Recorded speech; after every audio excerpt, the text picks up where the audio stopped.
大家有冇諗過，如果有一日你發明咗一部時光機，興高采烈咁翻去幾十年前，諗住見下後生嗰陣嘅阿爺，點知你一時手痕或者發生咗啲意外，竟然整死咗仲係細路仔嘅阿爺。咁問題嚟啦，你阿爺死咗，自然就唔會有你阿爸，冇你阿爸，咁邊個生你出嚟呢？如果你根本冇出世，咁又係邊個翻去過去整死你阿爺呢？呢個就係物理學同科幻界最出名、最令人頭爆嘅祖父悖論 （Grandfather Paradox）。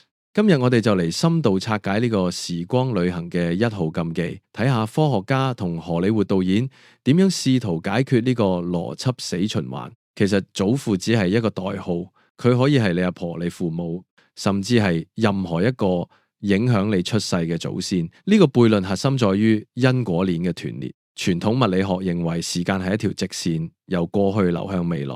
如果你翻去過去，改變咗個因，導致未來個果消失咗，咁成件事就會陷入一個無限迴圈。喺電影《未來戰士》Terminator 入面，天網 Skynet 派機械人翻去想殺死 Sarah Connor， 目的就係想令反抗軍領袖 John Connor 根本冇機會出世。但係呢度有個 bug， 如果 John Connor 從未存在過，天網根本就唔使驚佢，亦都唔會派機械人翻過去。咁如果冇機械人翻過去， John Connor 就會如常出世。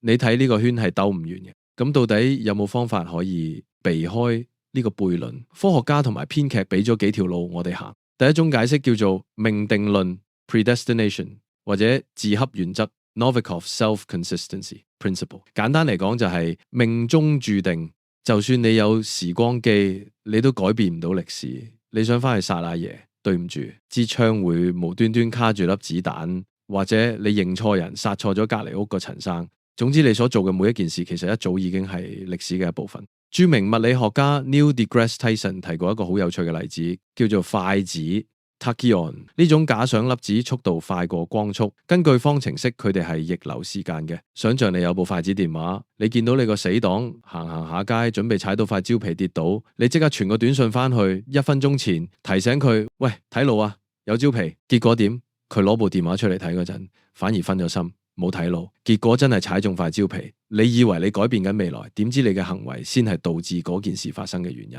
呢種注定要發生嘅邏輯喺電影《天若天能》入面亦都發揮得淋漓盡致。發生咗就係發生咗 ，What's happened happened。第二種解決方法就更加科幻啦，亦都係而家最流行嘅平行時空或者多重宇宙。Multiverse， 當你翻到過去殺死阿爺嗰一刻，你其實並唔係改變緊你自己原本嗰條時間線，而係創造咗一條新嘅分支。喺 A 時空，你阿爺長命百歲，你順利出世；喺你創造出嚟嘅 B 時空，你阿爺死咗嗰個時空嘅你，確實唔會出世，但你呢個來自 A 時空嘅旅行者依然存在。因為你係屬於另一個宇宙嘅。呢個解釋雖然避開咗邏輯矛盾，但亦有人覺得咁樣好矛，因為你根本冇真正改變到你原本嗰個過去。講到呢度，不得不提蝴蝶效應 （Butterfly Effect）。有人話，就算你唔殺阿爺，你只係翻去吸咗一啖幾十年前嘅空氣，或者唔小心踩死咗一隻蝴蝶，都可能會引發一連串連鎖反應。或者你令到你父母當年相遇嗰晚遲咗10分鐘見面，根據生物學，只要受精時間差咗少少，最後結合嘅精子同卵子就已經唔同咗。即係話生出嚟嗰個雖然都係佢哋個仔，但已經唔再係你嘅存在係極之精確且脆弱嘅。咁量子力學又點睇呢？呢度有個概念叫疊加態 （superposition）。科學家發現喺微觀世界，一個粒子可以同時處於多個狀態。如果想知多啲關於疊加態，可以睇熒幕上呢條片。如果我哋將呢個理論套用喺祖父悖論，就可以得出一個極之瘋狂嘅結論。喺一個閉合類時曲線 （closed timeline curve） 入面，你阿爺可以同時處於死咗同未死嘅狀態。聽落好似好難明，但其實就係話時間可能根本唔係一條線，而係一張巨型複雜嘅網。喺呢張網入面，過去、而家、未來其實係一齊存在嘅唔同位置。當你想翻去過去，你唔係剪條線，而係喺張網入面喐咗其中一條線。對我哋嚟講好似好矛盾，但係對宇宙嚟講，呢種多維度嘅流動，可能只不過係最自然不過嘅一種平衡。如果你真係有一部時光機，你會點揀？係冒住消失嘅風險去修正遺憾，定係好似 The Time Machine 入面個主角咁，發現無論點救個未婚妻，佢都以唔同方式死咗，最後只能感嘆命運嘅力量。總括嚟講，祖父悖論唔單止係一個物理問題，更係一個哲學難題。佢挑戰緊我哋對自由意志同因果關係嘅認知。如果未來係可以改變嘅，咁我哋而家嘅選擇先有意義。但如果一切都係命中注定，咁我哋又算係啲咩呢？物理學大師史提芬霍金 Stephen Hawking 嘅態度就霸氣得多，佢直頭想連呢個煩惱都幫你慳翻。佢提出咗一個叫時序保護猜想 Chronology Protection Conjecture 嘅理論。簡單嚟講就係話唔使諗啦，宇宙根本唔准呢件事發生。霍金相信宇宙有一套內建嘅保安系統或者防火牆。佢認為宇宙唔係一個任由你改寫嘅 file， 而係一個有自我保護機制嘅超級系統，要防止你翻過去搞亂因果。宇宙第一招就係能量反饋。你可以想象一下，你去唱 K 嗰陣，如果支咪太接近個喇叭，會發生咩事？聲波會入咗支咪，經喇叭播翻出嚟，再入反支咪，無限循環。喺一瞬間，呢股疊加嘅能量會變成一聲極之刺耳嘅咿咿聲回音，呢個就係所謂嘅正反饋 feedback loop。霍金指出，時光隧道或者蟲洞其實就係一個時空喇叭。當你打開一條通往過去嘅隧道，宇宙入面最微細嘅虛粒子就會跌入去，呢啲粒子會由未來翻到過去，再由過去嚟到未來，每跑一圈能量就翻一倍。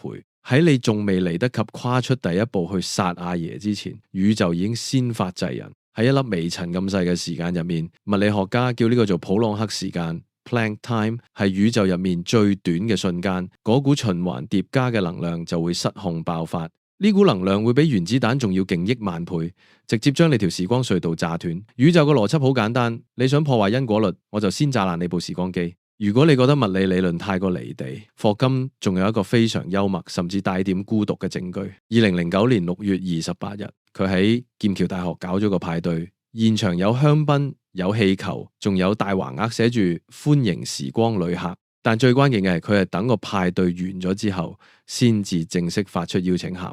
呢個係一個極之嚴謹嘅邏輯實驗。如果未來真係發明咗時光機，班未來遊客睇到歷史記錄，一定可以準確咁翻到呢個時間點，同霍金飲杯香檳。結果嗰晚，霍金一個人坐喺空蕩蕩嘅大廳，由頭到尾一個客都冇。呢個實驗話俾我哋聽，既然歷史上從未出現過未來人嘅蹤影，最合理嘅解釋就係翻去過去呢件事喺物理上係被永久封印嘅。